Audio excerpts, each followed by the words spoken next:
არ აქვს მნიშვნელობა რა გააკეთეთ წარსულში. ღმერთს შეუძლია შეცვალოს თქვენი მომავალი. მართალია არ შეგიძლია იმის შეცვალა რაც უკვე იყო, მაგრამ შეგიძლია შეცვალო ის რაც იქნება.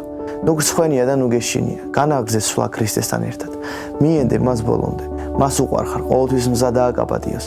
ეს არაა დამსახურება, ეს აჩუქარია მისი სისხლით ნაყიდი.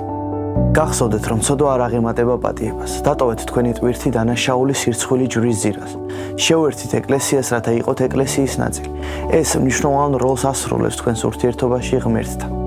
შეიძლება უხერხულობას გიქმნიდეს, ან რთული იყოს შენთვის ამ გადაწყვეტილების მიღება, მაგრამ გახსოვდეს, რომ ეს სხეულია და თითოეული ორგანო მნიშვნელოვანია. მაშინ როცა რომელიმე მათგანი ავადაა, მთელი სხეული ჩართულია მისი აღდგენისთვის ბრძოლაში. ასევეა სულიერ სამყაროშიც. ნუ გრცხვენია და ნუ გეშინია. განაგრძე სვლა ქრისტესთან ერთად. ღმერთი ყოველთვის მზადაა გაპატიოს, როცა მთელი გულით ინანია.